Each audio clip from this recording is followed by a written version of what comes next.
Your hair is just too difficult. Your hair is hard to maintain. There's not much we can do about it because it's too frizzy and too tight. It's a challenge. And she hates it.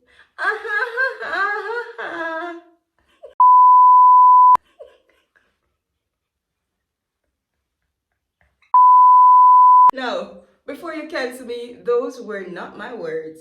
Those were the words of none other than Emerson Julian, renowned stylist. Hey my loves, welcome back to my channel and welcome if you're new. So in today's video, we're going to be talking about the fact that non-black mothers are the forces formed against their biracial children's hair growth journey. Now, of course, a little disclaimer, this video is not a generalization, it's not a one shoe fit all. I throw me corn, me never call no fall, I throw me stone, and whichever pig squeal, you know it's them, right? But a little disclaimer, this video is not meant to shame, attack, or look down or isolate non-black mothers, because there are some amazing non-black mothers which I'll be highlighting through this video that take the time to care for their biracial children's hair. However, on the other hand, you know you don't always have good, because once you have bad, you have good as well. So in today's video, we're going to be talking about some of the negative, and some of the positives as well. So if you're interested to know what I have to say or the videos that I have to share with you guys today, then stick around for the rest of the video. And enough chit chat, let's get right into it. So I saw this video about a week ago on social media, and I've just been itching to share it with you guys because I really want your view on it. Now, my view is that if you are a non-black person and you're looking to go into an interracial relationship, right? That's the right word, right? There's nothing wrong with that. You're attracted to who you're attracted to and you like who you like. But the moment you decide that this is a person I want to marry and I want to have children with, then it's not just all fun and games anymore. You need to get serious and down to it, learning the other person's culture, knowing that there's a chance that the child will come out having a hair type that is more similar to mine than it is to yours. So it's very important to educate yourself, watch YouTube videos, find black stylists in your area where you can trust with your child to take care of your child. If you know in yourself that you're not able to learn these things or you don't really understand these things, and it's understandable, you grew up in a white environment, you probably did not have black friends or those people that were mixed or anything like that, so of course you would not know how to take care of mixed or biracial hair. No one expects you to initially. However, it is expected that when you become a parent, you need to make all the necessary sacrifices for your child to ensure that they are loved and that they accept themselves fully. Now let's take a look at this video. Very difficult, I tell you, it's very difficult. Like a hair type is. That looks like a surprise. Oh, look at this. My goodness. Yes, it's hard work. This is hard work. To her, so, and she hates it. Well, it is very difficult, I tell you, it's very difficult. Like a hair type is not easy to look after because there's not much you can do. And like even it's just too freezing tight. No, I'm smiling not because the video is funny, but the moms, it always gets me. However, there are so many that I noticed in this video. Like, can you get any redder than this though? Like, first and foremost, you are a white mama, right? There's nothing wrong with being in an interracial relationship or bringing biracial children into the world, right? There's absolutely nothing wrong, right? But what I think is very important, that if you are not black and you have a child who has type 4 hair, this beautiful little baby girl, her hair looks like 3C, 4A type hair. So it has some curl to it, it has some coil to it, and it's very voluminous, it's very beautiful. But no, as a white mom, obviously, as I said earlier, you would initially not know how to take care of your child's hair, right? You don't have that type of hair. You don't know the care that is required for this type of hair. No. As a mother, it is your responsibility to go out and seek that knowledge. We live in a digital era. You have YouTube videos, you have Instagram, so many things that can actually help you if you're willing to learn, to understand. I'm not saying that you're going to probably learn how to braid and cornrow and do a lot of those things, because a lot of black people themselves can do those styles, right? But at least know how to care for that child's hair. At least understand the washing, the conditioning, what it requires, the products and those things like that. If you're finding it challenging, I'm sure there are so many other black hairdressers around the place or hair specialists around the place that she could have taken your daughter to. In the video, Emerson said that her hair was challenging. You know, it's hard to maintain. There's not much to do because of the frizz and the tightness of her hair and whatever. Now, as a non-black person, of course, you're going to find it a bit challenging to do a black person's hair. You don't have, you know, a black person's hair. If you're working in the hair care industry, then it would be an asset or a valuable skill to understand all types of hair and to be able to effectively manage every type of hair that your client may walk through the door with, right? I don't think it's in a specialist place to be making these type of degrading comments on a person's hair, talking about, oh, it's not easy to maintain and so on. Regardless of what people might think, type 4 hair is very easy to maintain. As long as you're willing to put in the work, it is easy to maintain. People make it seem like when you have type 4 hair, you have the worst hair on the planet and God forgot about you. But at the end of the day, to me, someone who has type 4 hair all of my life, it's not hard to maintain. Type 4 hair is hard to maintain when you neglect it and you're not willing to learn what is required for your hair and you're not willing to put in the work as well. And regardless of what he said, type 4 hair is very versatile. There's so many different things that you can actually do to your hair. But when you have a type 4 hair, you can do twists, braids, cornrows, you can do puffs, you can do so many amazing things with your hair. I really do believe that type 4 hair is a blessing from God, but that's maybe me being a little bit biased because I have this beautiful crown on my head that the Lord has given me. But in reality, I don't really feel as though all these comments should have been made over this child's hair. And the mother said something that was like, and she hates it. Well, it is very difficult. A walking red flag. She said that she hates it. Like, as a child, what I've come to understand is that children do not know hate, right? Hate is something that you learn as you grow older in life, depending on the environment. Certain things you learn to hate, certain things you learn to like. And your hair is no different. If you're in an environment as a child where you're given affirmations about your hair, that it's beautiful and you are beautiful, then you grow up thinking and understanding and believing that your hair is beautiful. However, if you grow up in an environment where you're constantly told your hair is ugly, your hair is a burden, it's hard to maintain, then of course as you grow older you're going to have a lot of self-hate towards your hair. But I doubt in myself that that little baby girl said that, oh, I hate my hair.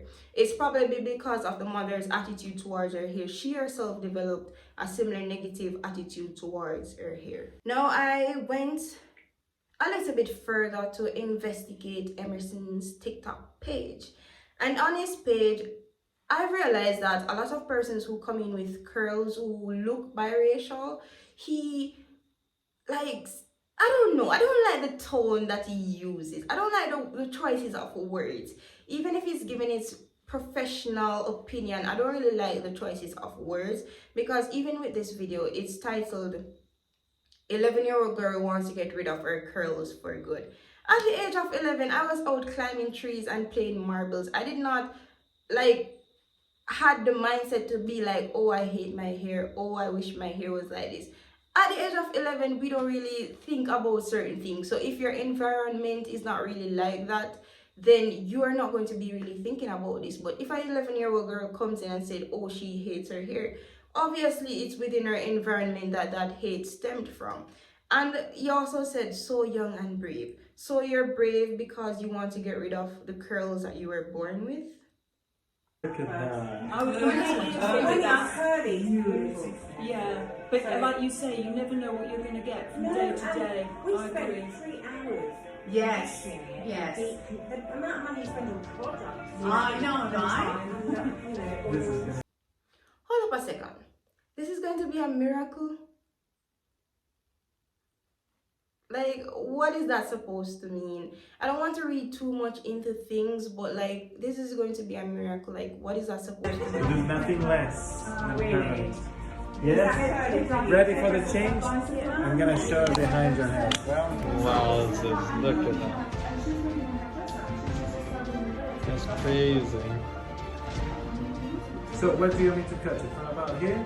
To say? Just a little bit, just a little curl. Because you put them Have you Wowzers. been watching the lunch as well, or just in my White chocolate. If you start itching you, just do it. Anyways, so much to talk about in this video. I dislike so much that young women, young girls are led to believe that they're not beautiful if they do not have straight hair. And while it might not have been said in this video, I'm sure a lot of persons can relate to that sentiment. Like, if your hair is not straight, then you're not perceived as beautiful. And having curls is equal to you not being beautiful, which I don't understand, because all hair is beautiful, but type 4 hair,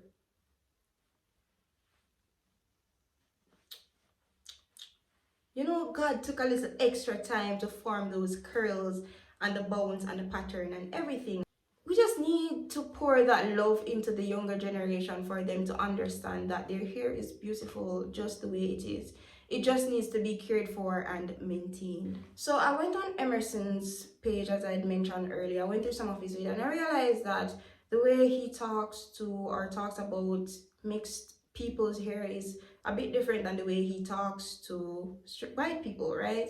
He gives his professional opinion, of course, but the choices of words are much different, and that begs to really question whether or not he should be responsible for someone who is not white.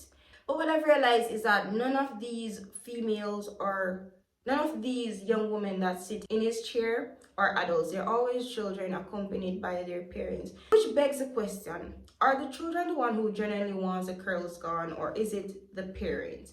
That is something that I beg to question in these videos. Now I'm going to be showcasing a few non-black mothers who actually, they deserve that round of applause. They go out, they go above and beyond to ensure that they learn their child's hair and that the child's hair is getting the care that it deserves. And listen, they deserve that, round of applause.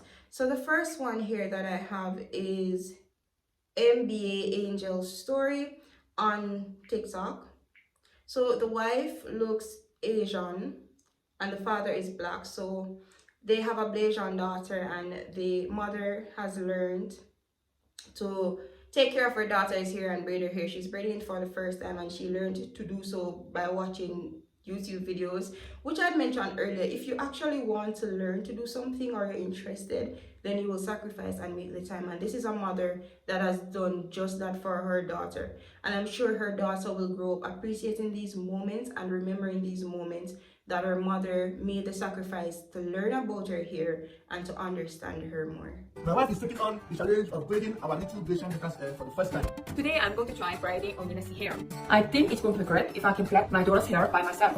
I've been watching tutorials in YouTube for some time now. I really have a lot to learn about taking care of my Blasian kids' hair. No one has taught me how to do this. As an Asian mom trying to braid my Blasian girl's hair, I've only watched YouTube videos.